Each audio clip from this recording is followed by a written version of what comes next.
Apa? Optisel ini jargonnya apa? Jenisnya lah.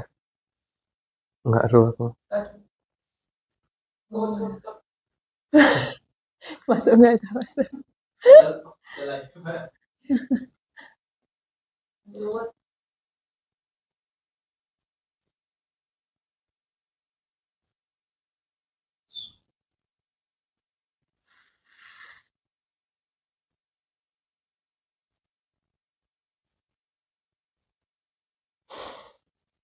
Together we strive for a better wound care dari websitenya.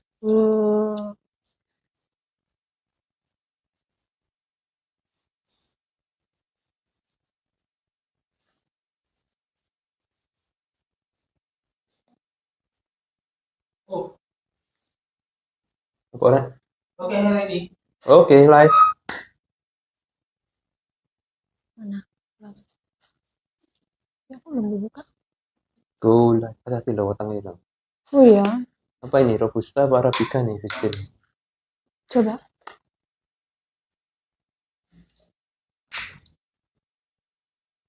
Aman nih. Robusta kayaknya.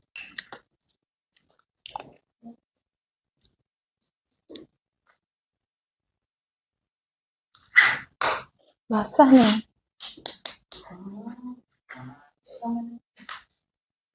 Apa orang? Sip. Oke guys, Sini belum nih? on air. Masih mulai paling. Ya, Pakai pedis kan? Bukan punya aku kan? Dok? ya aku belum. Belum muncul di beranda. Ini dia.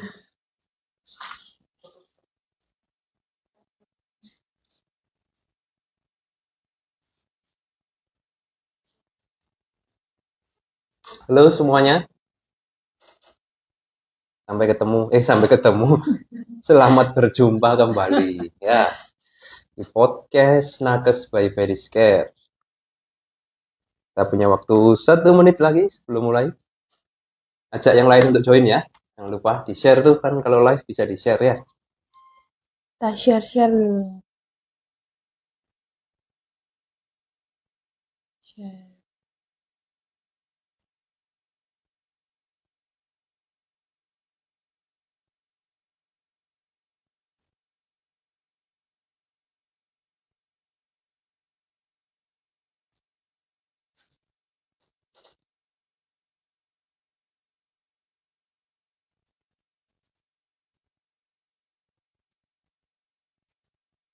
Gimana sih kalau nge-share nih? Instagram.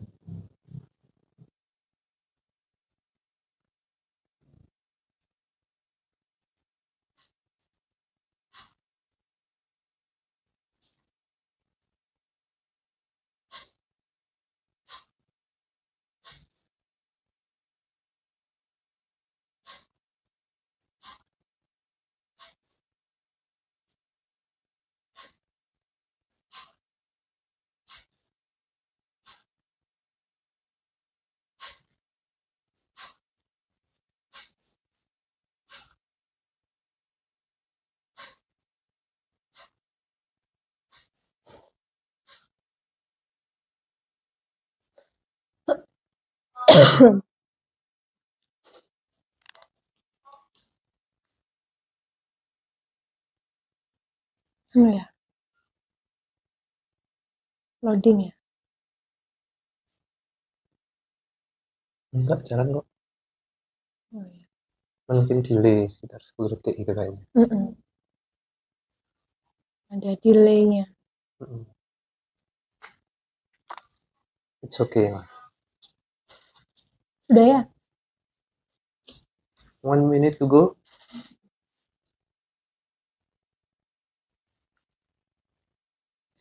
Oke, assalamualaikum warahmatullahi wabarakatuh. Selamat siang teman-teman semuanya. Kita ketemu lagi, kita jumpa lagi dalam acara podcast Nakes Pediscare di akhir tahun 2023. Berapa hari lagi kita 2024? Masih setahun lagi sih. Adiknya saya. beli rumah. Amin, luar Jelas. biasa. Oke, semoga semuanya sudah mulai menata ya. Tapi jangan lupa evaluasi dulu di 2023, biar 2024 kita lebih mantep melangkahnya teman-teman ya, untuk segala Betul hal dalam sekali. kehidupan masing-masing. Oke, hari ini kita akan ngobrol-ngobrol santai ya, ngobrol Hashim Wibisono, One and only. the one and only ya, karena memang yang namanya Pak Ahmad Hashim cuma satu ya. Oke. Betul. Kemudian nanti di tengah-tengah acara ya, kita akan mengajak dua alumni pelatihan perawatan luka Malang, oke, CWSSA Malang. Nanti mereka akan bercerita nih ya untuk teman-teman semua bagaimana mereka mengembangkan praktek perawatan luka di daerah mereka masing-masing. Wah, seru ya. Jadi teman-teman nggak hanya melihat pedicare nih, tapi melihat sahabat-sahabat pedicare yang berkiprah luar biasa ya untuk perawatan luka di daerah-daerah di seluruh Indonesia. Begitu. Betul sekali. Oke. Nah, pagi ini kayaknya kita juga punya beberapa partner ya yang mendukung podcast kita kali ini, official partner dari Pedicare. Pertama tentunya adalah UNICEF. Together we strive for a better wound care. Oke. Apalagi ya yang ada di sini Ini nih? juga ada nih ya produk dari teman perawat kita ya, Yes. Coffee Breed Malang. Ini adalah kopi Breed. terbaik di Kota Malang. Bisa take away, bisa pesan langsung ya. Coffee Breed, langsung aja lihat di IG-nya. Ya, tulisannya BR triple E ya, TTH Breed. Artinya apa? Tanya artinya sendiri apa? nanti. Nanti tanya sendiri yang Artinya, di IG ya. Yang pasti kopinya sih mantap dan Mantap. cocok banget menunjang Terima kasih produktivitas. kirimannya nih kepada ownernya siapa? Bapak Herdian dan Ibu Fistin. Oke. Sudah minum kopinya? Sudah menyapa teman-teman semua? Kita sapa dulu nih teman-teman. Di sini sudah siapa aja nih yang hadir? Yes, betul sekali. Ada, kita lihat ya. Ada Gabiana Susanti 05. Oke, ada Ardianti, halo. Kemudian ada Irwan Butar. Ada Dodi Omdot. Oke, itu yang sudah join dari awal. Jangan lupa, kita masih di awal sesi nih ya. Silakan share-share ya, di-share link podcast ini. Jadi biar teman-teman yang belum tahu kalau ada podcast ini bisa segera tahu dan bisa segera join. Oke. Semoga nanti podcast ini bisa menemani aktivitas teman-teman ya di hari Sabtu ini. Jadi sambil beraktivitas, sambil bekerja, nggak apa-apa, sambil mendengarkan podcast kita. Kalau mau nanti ada pertanyaan, ya ada pertanyaan, ada curhatan-curhatan, boleh langsung aja komen ya, tulis aja di komennya, nanti akan kita jawab di sini. Oke. Ya, dan seperti biasa, podcast kita nggak akan jauh-jauh ya membahas tentang seputar perawatan luka, praktek mandiri, dan kebetulan momennya pas banget di akhir tahun ya. So, kita mau next level seperti apa nih dalam hal perawatan luka maupun praktek mandiri kita di tahun depan. Oke, seru banget kan? Dan sekarang saya langsung masuk ke pertanyaan pertama nih ke Pak Hashim. Yuk. Ya, mulai tadi ngobrol tentang perawatan luka. Kita biasanya juga selalu mention jadi perawat luka begitu ya. Kira-kira prospek menjadi perawat luka di 2024 itu seperti apa? Oke, kita ngomong prospek ya. Yang pertama kita ngomong peluang dulu deh ya. Peluang dulu. Teman-teman bisa lihat ya data-data terkini tuh yang bertebaran di internet ya. Jumlah pasien diabetes di Indonesia terus meningkat. Jumlah penderita luka diabetes juga terus naik. Demikian juga halnya dengan angka kejadian amputasi. Nah, nggak cuma diabetes nih. Kita juga menghadapi pasien-pasien cancer gitu ya. Pasien-pasien stroke yang jumlahnya juga terus naik. Yang mana mereka ini banyak yang mengalami dekubitus ya. Dan ada kasus-kasus lain seperti luka bakar, luka infeksi, luka pasca operasi yang terkomplikasi. So, sebenarnya kalau kita ngomong tentang jumlah customer atau jumlah pasien, itu dari tahun ke tahun jumlahnya terus naik. Nah, itu kalau kita ngomong peluang ya. Tapi kalau kita ngomong tentang tantangan, nah nggak bisa dihindari juga. Jumlah perawat luka ini memang sekarang naik nih secara signifikan dibanding dengan Ketika awal-awal kita bikin Pediscare, kita benar-benar one and only gitu ya, di Kota Malang hanya satu-satunya. Demikian pula di kota-kota lain saya rasa perawatan luka sudah banyak gitu ya. Sehingga tantangannya apa? Kita harus berlomba-lomba nih secara positif tentunya ya, untuk meningkatkan kualitas, meningkatkan pelayanan, dan meningkatkan kepercayaan customer. Sehingga meskipun jumlahnya kita banyak, kan pasien juga banyak. Nah, sehingga kita bisa tetap nih sama-sama eksis dan terus berkembang. Itu tantangan dan peluangnya. Oke, jadi masih banyak banget ya prospeknya untuk kedepannya ya. Yes, betul sekali. Meskipun perawat luka semakin lama semakin banyak, tapi satu, pasiennya juga semakin banyak. Betul. Gitu ya. Karena apa? Angka amputasi juga masih tinggi ya. Angka amputasi masih tinggi sekali. Dan pasca amputasi kan urusan juga belum tentu beres gitu loh. Masih ada luka post-op-nya, luka post-amputasi yang bisa terkomplikasi lagi lukanya. Nah, oke. Jadi masih banyak pasien yang harus kita selamatkan. Yes, betul. Gitu ya. Jadi jangan takut untuk menjadi perawat luka karena wah sudah banyak nih perawat luka di kota saya, sudah banyak nih di daerah saya dan sebagainya. Itu dihilangkan aja karena apa? Karena kebutuhan pasien yang membutuhkan pelayanan perawatan luka juga masih tinggi gitu. Dan ini adalah kesempatan yang harus diambil oleh teman-teman. Ya, betul. Itu prospek untuk di 2024. Ya. Kalau misalnya kita harus flashback nih, kira-kira sebagai perawat luka apa yang harus kita evaluasi, apa yang harus kita benahi dari ya segala hal yang dilakukan oleh perawat luka di tahun 2023 atau tahun-tahun yang kemarin. Oke, yang pertama sih kayaknya satu hal yang kita mesti sikapi dengan cermat ya, bahwa customer zaman sekarang itu pinter-pinter dan mereka itu sangat rajin cari informasi.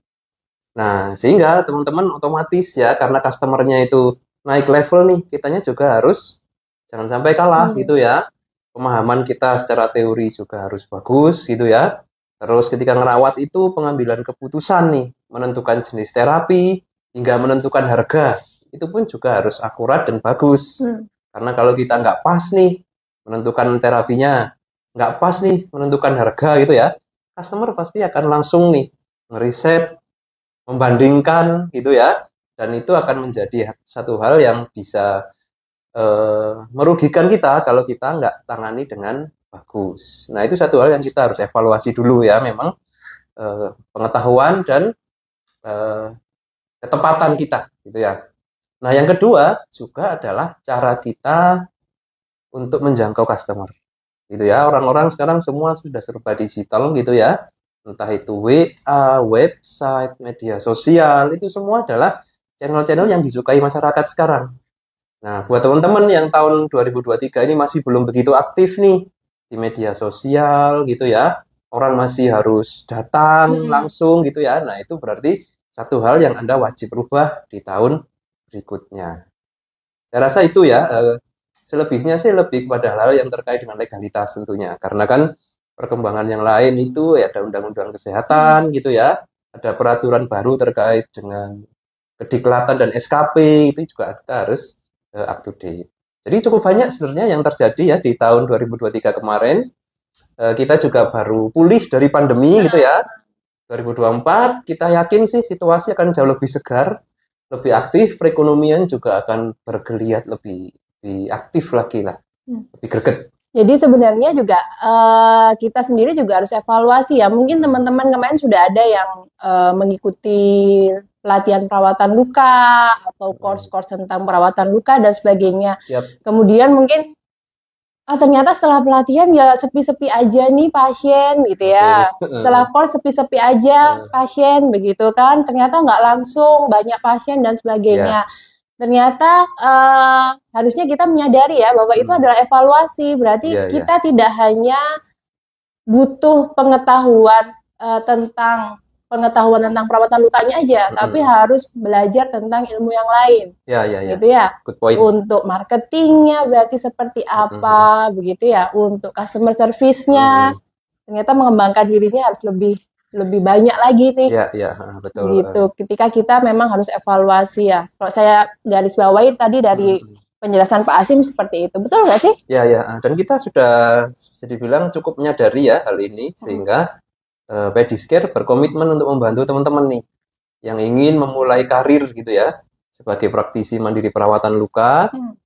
Kita nggak cuma bekali dengan ilmu dan skill teknis ngerawatnya, tapi kita juga bantu teman-teman gimana menjalankan prakteknya, bagaimana mempromosikan gitu ya, hingga sampai bagaimana membangun brand atau citra di masyarakat supaya praktekannya ini cepat rame gitu loh.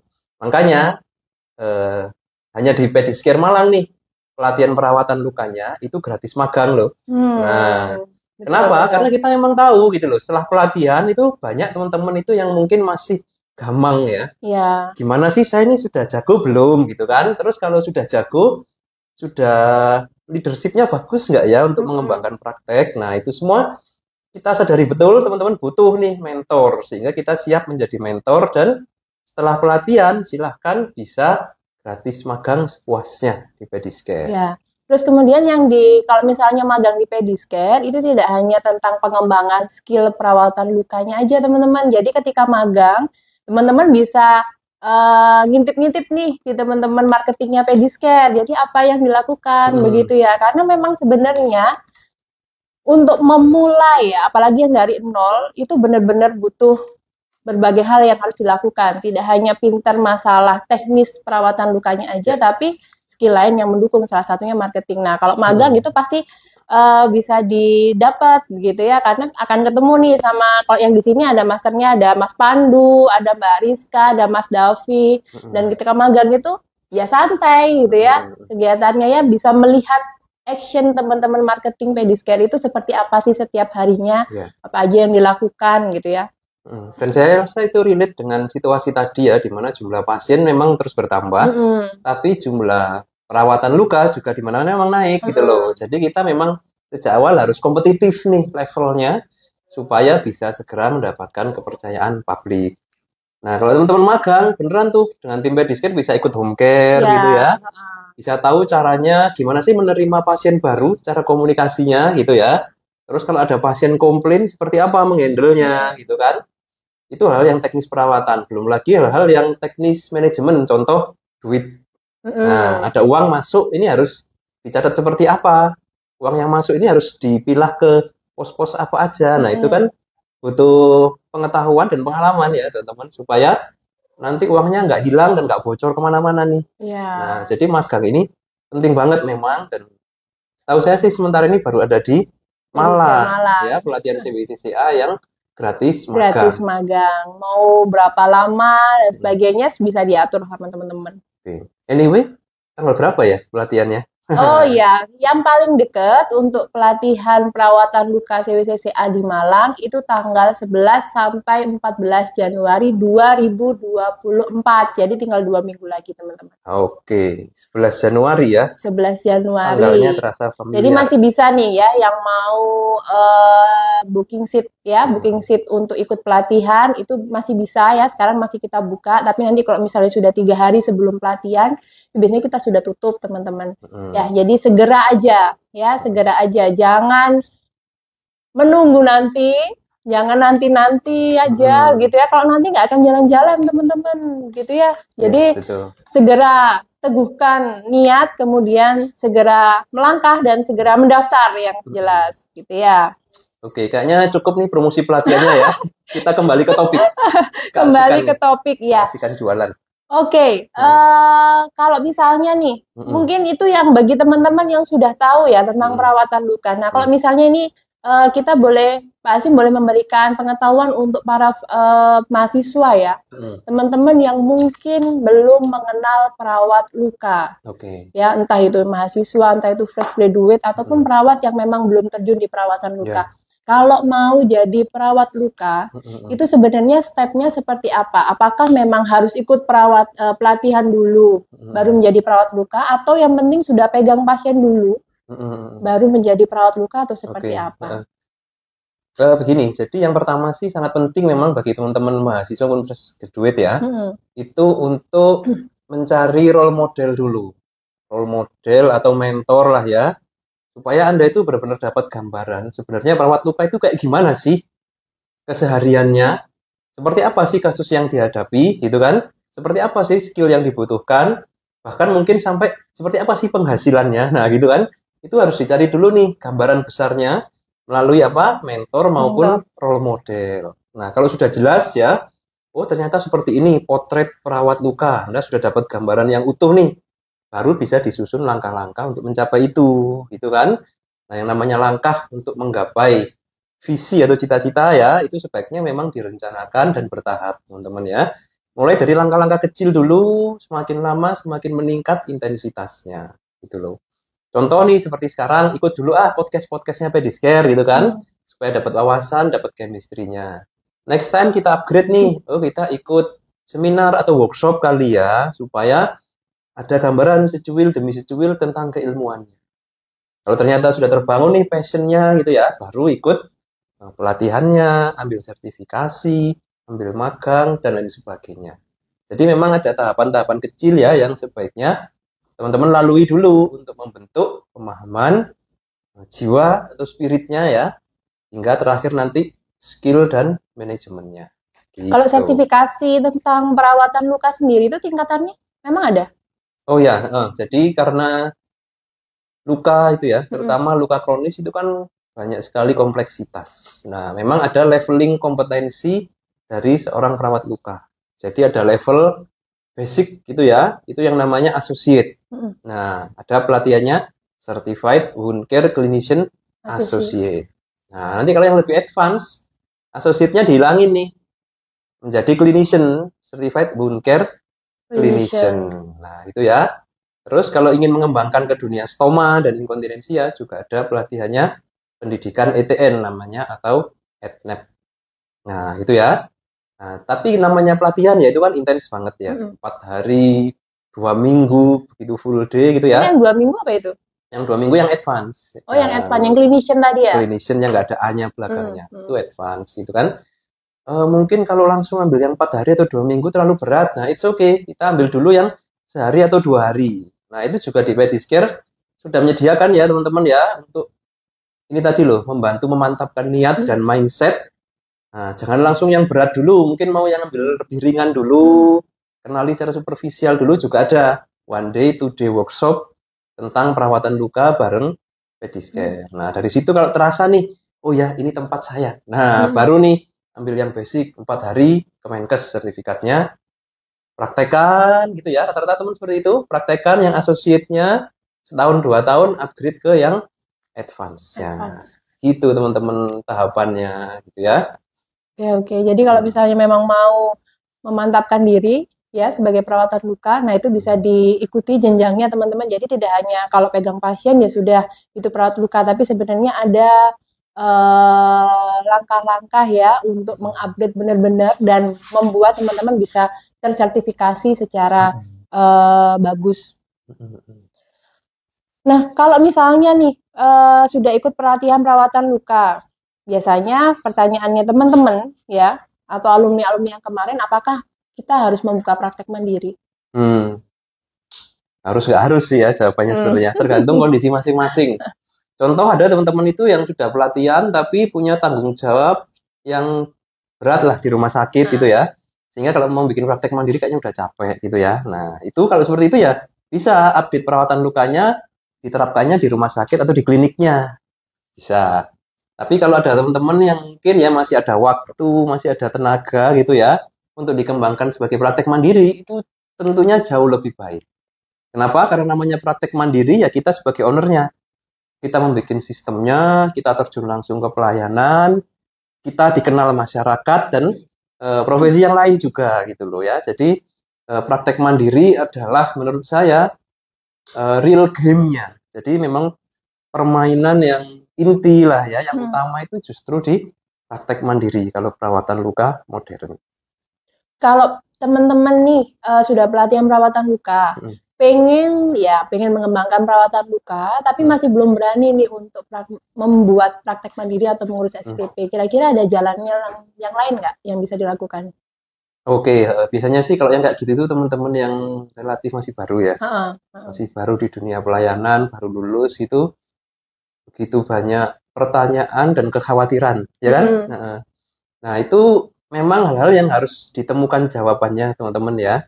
Nah, salah satu solusinya memang dengan magang tadi. Kan magangnya gratis nih dan sepuasnya gitu loh. Di situ semua pertanyaan teman-teman akan terjawab gitu loh. Contohnya misal gini, kalau mau bikin praktek mandiri kayaknya banyak ya yang harus disiapkan gitu kan. Nah, ternyata setelah melihat dan magang, oh ternyata nggak banyak kok. Nah, seperti itu kan.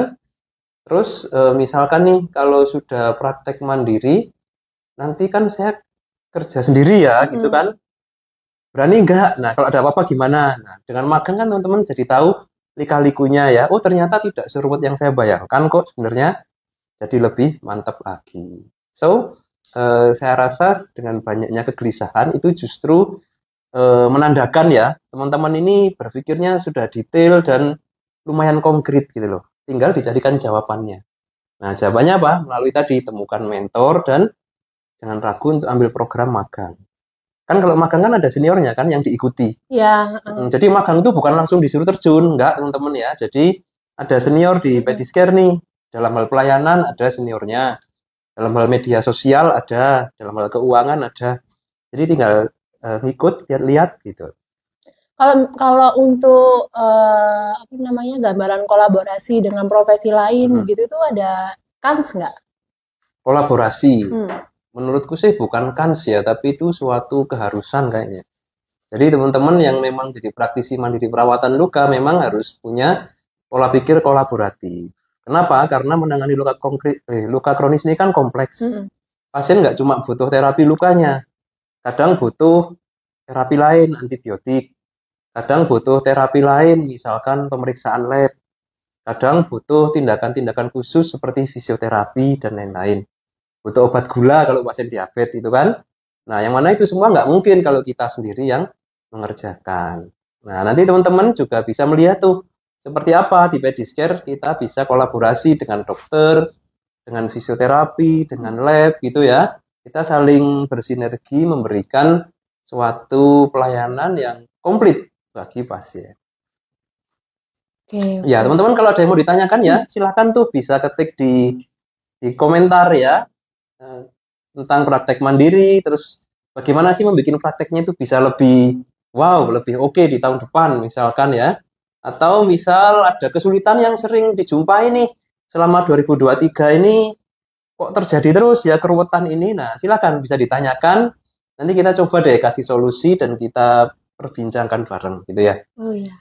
Oh ya, ini belum apa namanya ada titipan pertanyaan nih tentang kebijakan terbaru Pak Hasim untuk praktek mandiri. Mungkin bisa di-spill ya. Jadi biar bisa menjadi wawasan untuk di 2024. Oke, kebijakan aturan mungkin ya? Ya. Aturan tentang praktek mandiri. Sejauh ini sih untuk praktek mandiri secara garis besar alur pengurusannya itu tetap sih ya. Jadi teman-teman harus mendapatkan dulu STR perawat wajib ya. Jadi harus punya STR dulu. Terus yang kedua menjadi anggota PPNI dulu. Nah, itu dua hal yang Anda wajib penuhi dulu. Nah, kalau sudah Anda tinggal minta rekomendasi dari PPNI untuk mengajukan praktek mandiri.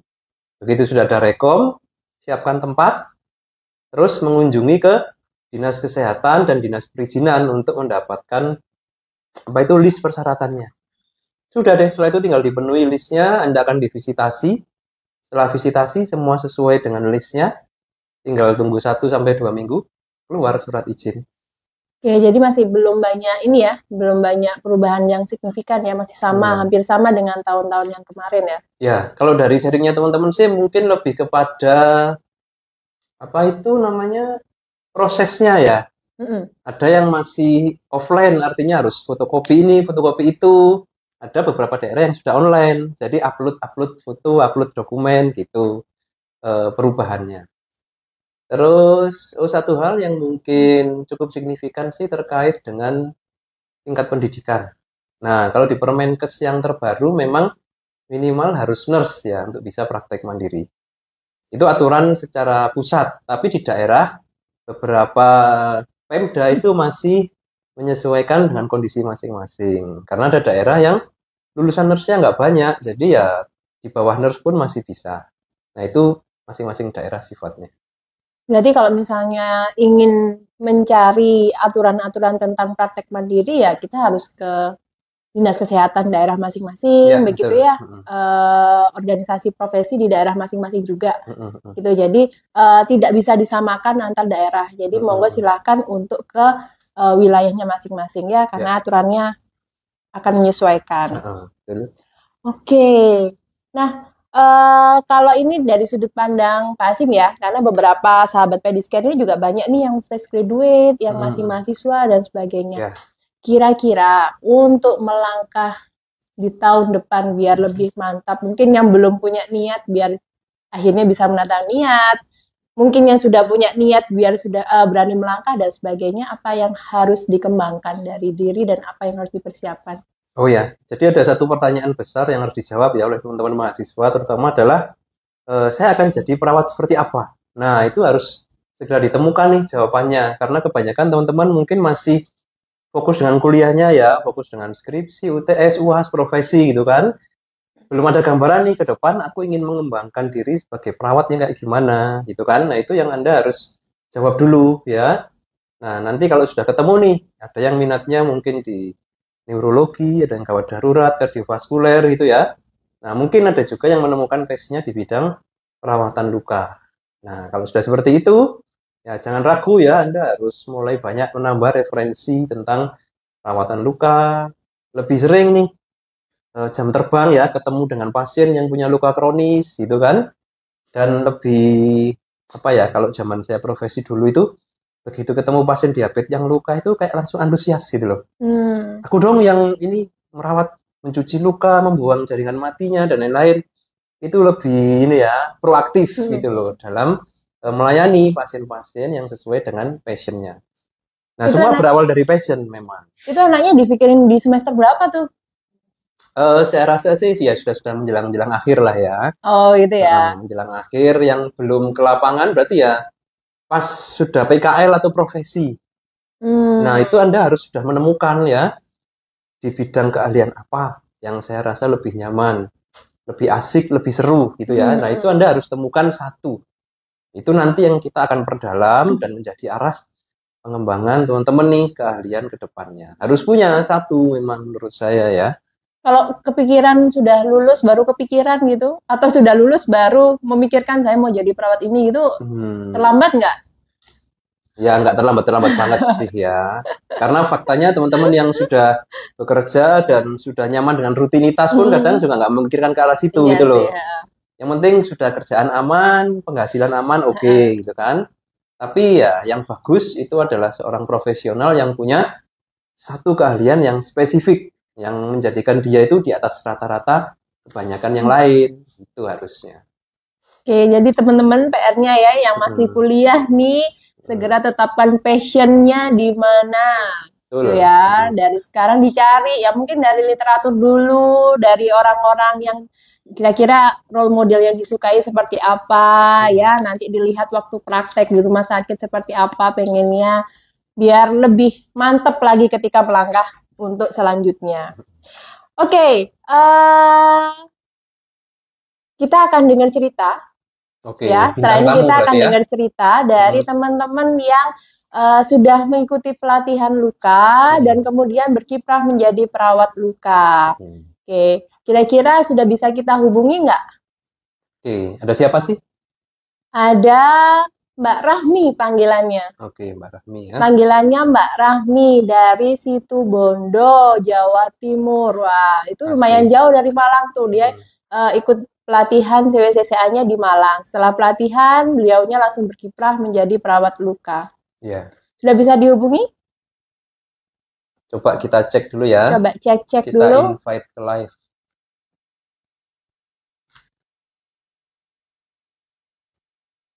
Situbondo itu lumayan loh ya. Situbondo kalau dari Malang ya sekitar, kalau sekarang 4 jam. 4 jam. Pak Probolinggo kan 2 jam. Ya, Probolinggo 2 jam. Probolinggo Situbondo 2 jam. 4 jam dari Malang. Ke arah timur ya, dari Malang, Situbondo. Dan ini teman-teman yang mengikuti pelatihan perawatan luka di Malang itu tidak hanya teman-teman yang dari area Malang kebanyakan. Yes, betul. Kemarin-kemarin itu banyak banget dari luar kota ya, dari Blitar, dari Trenggalek, kemudian dari Madura, ya, kemudian dari mana yang jauh, Ambon ada loh teman-teman, Ambon ada, dari Papua ada, dari Papua ada, di Papua ada. Jadi mereka yang dicari juga adalah paket magangnya begitu. Jadi ketika ikut pelatihan sekaligus biasanya biar sekalian cuti katanya, sekalian cuti kemudian langsung magang ya 3 hari gitu.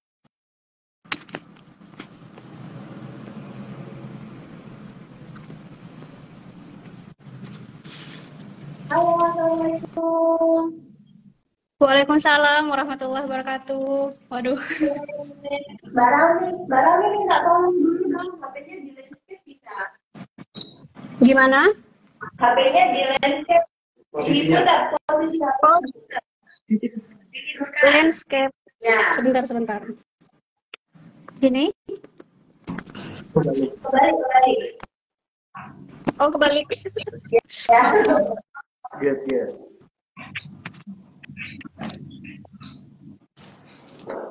Tampilan yang tadi kok nggak muncul ya? Sudah pas ya? Oke, sudah pas ya barangnya ya. Suara saya kedengeran. Suaranya kedengeran. Suara saya jelas. Jelas banget. Jelas ya, alhamdulillah. Ya. Ini dari tadi memang tampilannya ini ya, Mbak? Kenapa? Nggak muncul di sini. Di sini muncul. Oh, muncul kok. Muncul. Ya.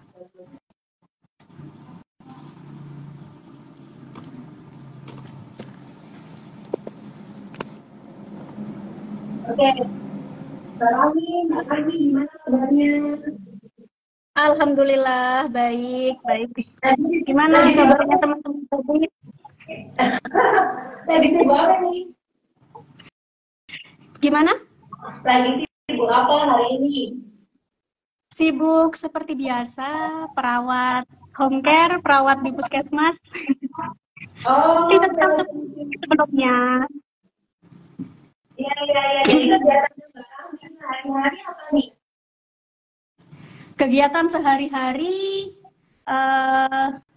ya tetap di perawat puskesmas. Kebetulan saya di wilayah sekarang. Kalau di puskesmas kan ada perawat di induk dengan perawat wilayah. Kebetulan dapat rollingan ke wilayah saat ini. Jadi sekarang itu lebih banyak interaksi ke masyarakat secara langsung. Oh, iya. Home-care ya? Gimana? Selain di puskesmas berarti home-care ya? Home care. Alhamdulillah home care berjalan, jadi langsung berjalan waktu itu Mbak. Setelah pelatihan, sudah mulai persiapan, promosi apa segala macam. Alhamdulillah langsung dapat pasien dan berjalan sampai sekarang, alhamdulillah.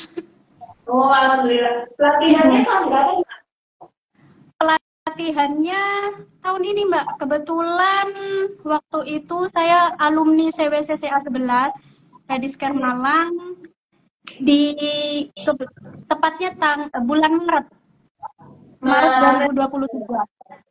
Iya, di hotel Pak Heritage Malang.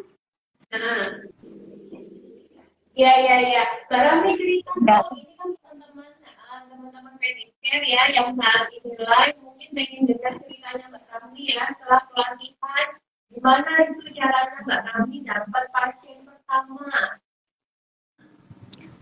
Caranya, ini cara gimana Mbak? Mohon maaf agak putus-putus soalnya. Oh gitu, ya cara jadi bisa dapat pasien pertama kali gimana? Mbak Rami melakukan perawatan luka sebelum pelatihan atau sudah pelatihan? Jadi sebelum pelatihan untuk skill perawatan luka ya ala kadarnya. kompetensi dasar yang memang saya pakai dan memang saya dapatkan pada saat kuliah dan profesi. Dan itu ya pengaplikasiannya hanya di puskesmas saja, Mbak, di instansi utama saya bekerja gitu. Tapi setelah pelatihan rawat luka, mulai dapat skill baru nih, mulai dapat pengetahuan baru, akhirnya mulai berani lah kembangkan promosi ke masyarakat yang lebih luas gitu. Jadi untuk kompetensi dan skill perawatan luka yang memang skillnya mendalam khusus perawatan luka modern itu benar-benar saya aplikasikan setelah pelatihan. Oke. Apa yang membuat mantap nih setelah pelatihan perawatan luka? Kemudian apa yang membuat mantap dan berani untuk melakukan home care, Mbak? Gimana, Mbak?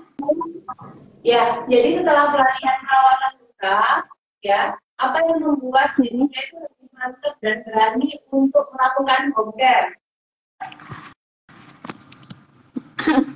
Apa yang membuat niat sih, Mbak? Jadi yang membuat berani untuk home care adalah mungkin karena dorongan secara spontanitas juga ya. Jadi begini, saya gambarkan dulu kondisi di daerah saya. Untuk perawat home care itu banyak. Awalnya banyak, tapi setelah ada yang praktek mandiri, itu sudah mulai berkurang untuk yang perawat home care-nya. Nah, yang menghubungi saya kebetulan pasien-pasien dan keluarganya itu adalah pasien-pasien yang memang secara kondisi fisik itu tidak memungkinkan untuk datang ke tempat. Begitu, jadi mau tidak mau itu yang membuat saya, waduh, aku harus home care nih kalau begini. Karena rata-rata pasien-pasien saya itu tidak bisa berangkat sendiri, Mbak. Ada diagnosa tambahan yang membuat mereka itu harus didatangi. Begitu, jadi ini mungkin juga bisa jadi dorongan untuk teman-teman kalau misalkan teman-teman masih takut ya untuk home care gitu, lihat juga kondisi pasiennya. Banyak kondisi pasien itu yang memang mereka itu tidak memungkinkan untuk datang ke kita gitu. Jadi kita yang harus memfasilitasi untuk datang. Gunanya untuk apa? Ya untuk membuat nyaman pasien gitu loh, Mbak.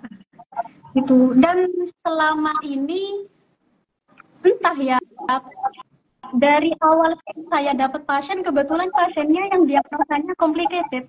Jadi tidak bisa datang ke tempat saya. Begitu, jadi harus saya yang datang. Gitu, dengan stroke, dengan dekubitus, dan lain-lainnya. Jadi begitu. Oke. Jadi mau tidak mau kan saya harus datang. Iya. Ini sekarang kira-kira satu hari berapa pasien nih, Mbak? Gimana? Satu hari pasiennya berapa ini? Pasiennya berapa? Iya. Pasiennya kalau dari awal berapa ya? Yang sudah selesai itu 8, 9. Sekarang yang masih berjalan alhamdulillah 3. Dan sepertinya akan menjadi 2 karena yang satu akan hampir diwisuda. Sudah hampir selesai, Mbak. Jadi perkembangannya sudah mulai bagus. Jadi alhamdulillah. Oke. Ya, alhamdulillah Mbak Rami kalau bisa akhirnya meningkatkan skill perawatan lukanya ya. Oke, Mbak Rami, Ya. yang membagi waktunya Mbak Rami gimana? Dari bekerja di puskesmas, kemudian dengan home care nih, sehari-harinya, cara membagi waktunya gimana? Cara membagi waktunya, yang jelas saya harus koordinasi dengan pasien dan keluarganya ya Mbak ya. Jadi dari awal saya menjalankan home care, menjalankan perawatan luka yang datang ke rumah-rumah, saya selalu mengutamakan kenyamanan pasien dan keluarga. Maksudnya adalah begini, kapan pasiennya merasa nyaman untuk didatangi dan untuk dirawat, itu yang saya utamakan. Tapi saya juga tawarkan, ini waktu saya. Jam 7 sampai jam 2, saya otomatis harus ada di puskesmas. Jadi setelah itu, baru saya datangi pasiennya. Itu yang saya tawarkan dengan pasiennya. Jadi selama saya dari jam 7 sampai jam 2 siang itu ada di puskesmas, pasien saya untuk home care-nya saya lakukan di luar jam itu. Jadi sore dan kadang kalau malam jarang ya Mbak ya, karena saya sendirian. Malam jarang. Saya maksimalkan sore, kecuali hari Minggu atau hari libur. Karena kebetulan hari Minggu dan hari libur saya libur juga di puskesmas, baru saya ambil pagi atau siang gitu. Itu pun siang juga jarang. Karena kembali lagi kenyamanan pasien. Rata-rata untuk siang itu pasien kan istirahat ya Mbak ya. Jadi saya menghindari perawatan atau home care di siang hari. Begitu. Jadi entah pagi atau siang. Dan itu saya maksimalkan di 2 waktu itu. Begitu. Alhamdulillah banyak. Oke, wah keren banget ya pengaturan waktunya ya.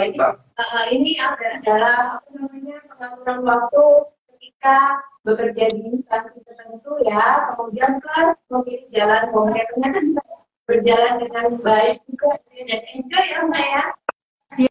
Ya, alhamdulillah. Iya, Mbak, kenapa kemarin kok memilih mengikuti pelatihan di CWTCA Malang? Gimana Mbak? Kenapa kemarin kok memilih CWTCA Malang sebagai tempat mengupgrade ilmuwan perawatan? Kenapa? Jadi alasannya sederhana sebenarnya Mbak. Kenapa memilih? Ya. Kenapa memilih di Pediscare Malang? Jadi sebelum saya memilih tempat saya pelatihan, saya cari tahu dulu sekiranya. Jadi awal saya muncul ide atau muncul pemikiran untuk meningkatkan atau upgrade skill, khususnya perawatan luka, itu nggak mudah. Jadi saya benar-benar memikirkan matang-matang. Kan pekerjaan utama saya di puskesmas.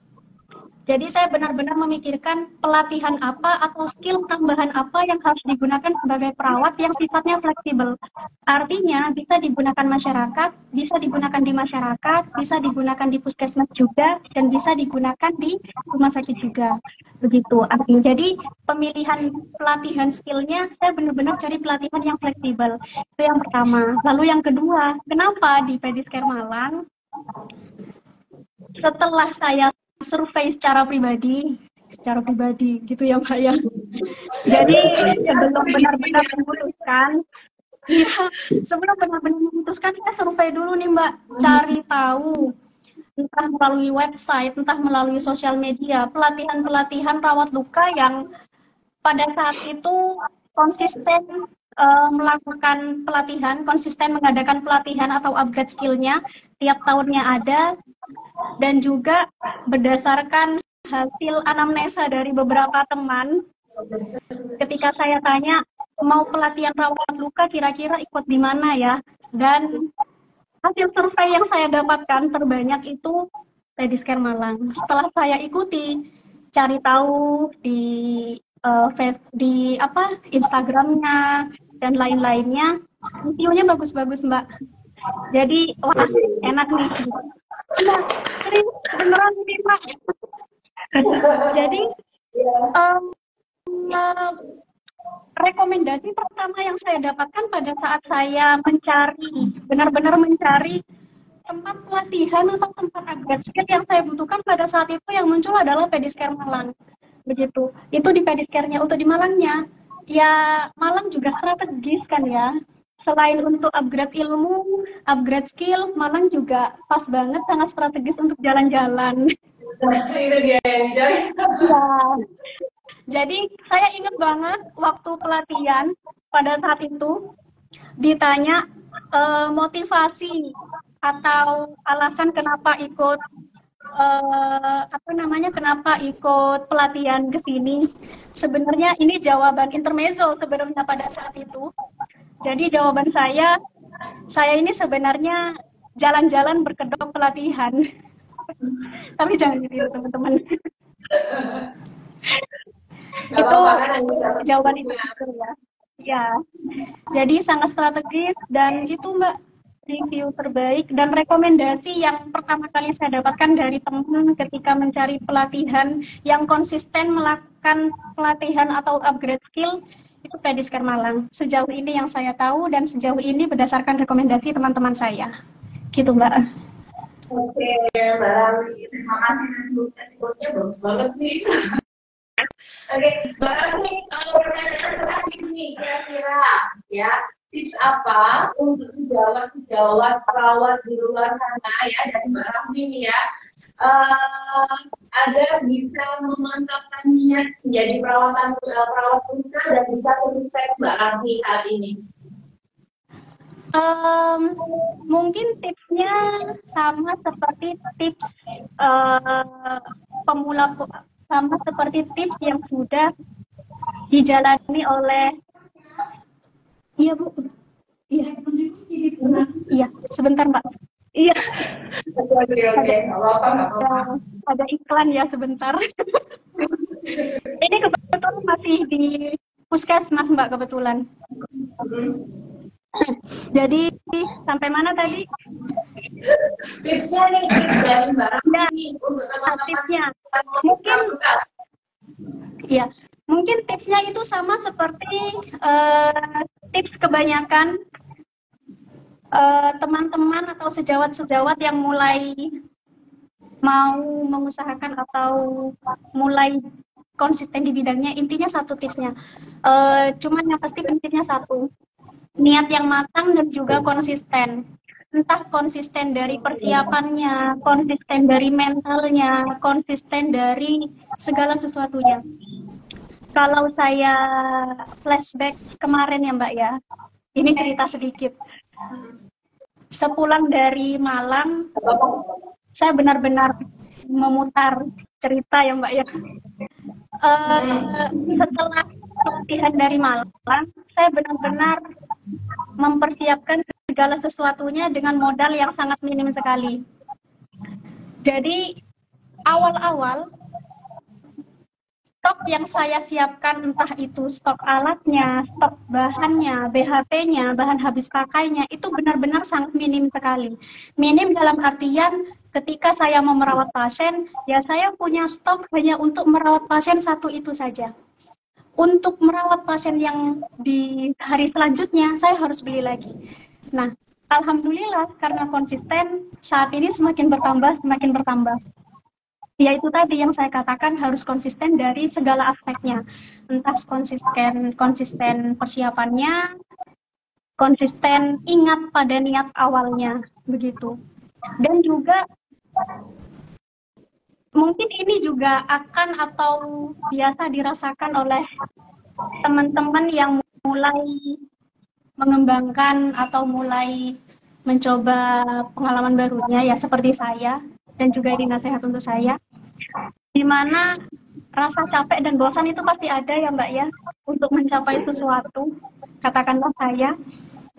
Jadi capek dan bosan itu pasti ada. Makanya kenapa sebelum memulai sesuatu, selain konsisten itu, niat di awal itu harus matang. Jadi saya mengawali semuanya kan juga dipikirkan secara matang-matang. Kemarin itu yang akan menjadi patokan atau fondasi saya di saat saya mulai capek, mulai bosan. Wajar ya, normal ya, capek dan bosan itu normal.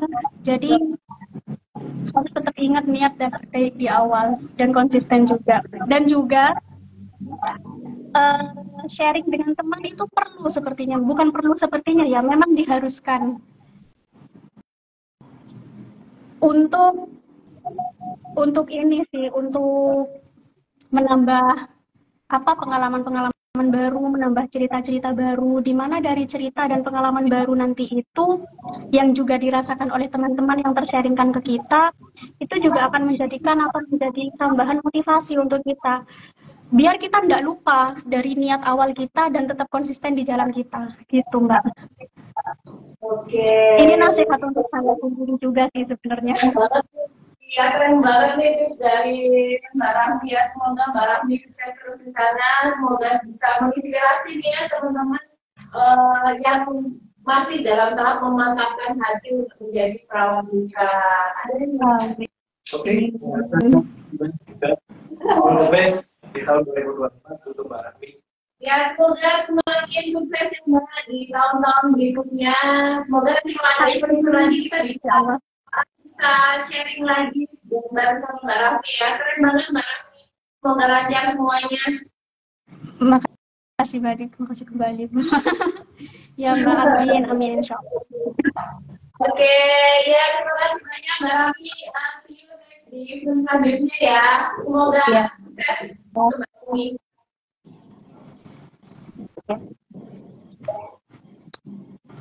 Terima kasih kembali.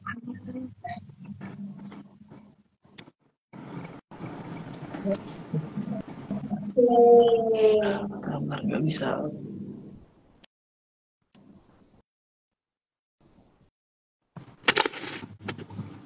Ya. Si Mbak Rami dengar cerita dari teman-teman kita yang dari nol ya, mungkin memang dari nol yang merintis gitu ya, merintis kemudian melakukan praktek, mengikuti pelatihan, kemudian melakukan praktek.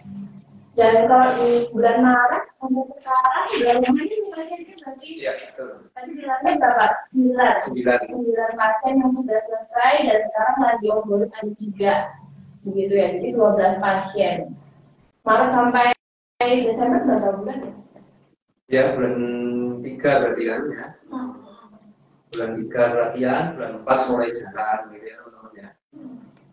Dan kalau kita ngobrol masalah itu apa 3 pasiennya berarti sedikit nggak gitu, nggak kayak gitu, karena 3 pasien itu, 1 pasien itu perawatan kan 1 minggu 2 kali. 2 hingga 3 kali. Nah, 2 hingga 3 kali, jadi 1 bulan 1 pasien ini perawatannya sudah sekitar 8 sampai 12 kali begitu. Itu 1 pasien. Kalau 3 pasien ya berarti 3 kali 12 itu dalam 1 bulan.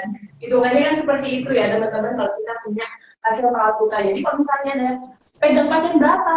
Cuma 5 itu udah banyak banget kalau dipegang 1 orang. Oke, kita dengar cerita lagi yuk. Yuk, seru kayaknya nih. Oke, kita cari 1 alumni lagi nih ya, biar kita lebih banyak mendapatkan insight ya dari teman-teman yang mengikuti perawatan luka. Siapa ini yang berikutnya? Ya, sepertinya masih dari daerah timur Kota Malang ya, dari Malang ke timur yaitu dari Probolinggo. Oke, kita beralih ke Probolinggo. Siapa yang kira-kira bisa dihubungi? Coba kita cari di ChatGPT ya, perawat luka Probolinggo. Nanti kalau yang masuk langsung ditarik ke live. Ya. Kita tunggu. Dari teman-teman ada pertanyaan nggak ya? Oh ya, ada pertanyaan nggak? Ada. Ada. Di atas tadi, di atas. Jadi Coba ada. scroll Nggak dulu. keluar nih jatuh. Di TikTok ini Pak Azim ada yang menyapa Pak Azim. Oh, di TikTok siapa tuh? Dari Kak Tikdan. Assalamualaikum Pak Azim. Waalaikumsalam. Stay tune terus ya. Siapa? Tikdan. Tikdan. Nanti coba tak dulu isopo itu. Oh ini nih. Masih proses nih. Ya. Siapa lagi? Ini. Ada yang bertanya nggak? Pertanyaannya Ada apa? nih. Sempat kebaca nggak? Sempet. Ada kok. Bentar, terus scroll lagi.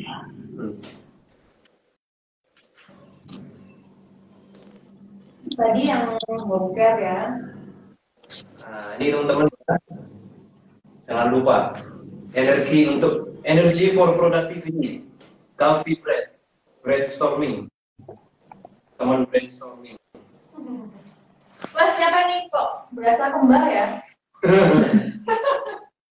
Halo, Jackson. Halo, assalamualaikum.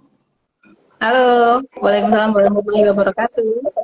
Oke, kayaknya kok seperti kembaran saya ya, dari mana Bu? Ya kita kembar tapi beda tai lalat aja deh kayaknya. Selamat siang, Bu Nanda, Pak Hasim. Bagaimana kabarnya? Gimana kabarnya? Alhamdulillah sehat walafiat. Alhamdulillah. Gimana nih? Lagi di mana nih? Sedang ada di kantor, kebetulan masih jam kantor, jadi sekarang lagi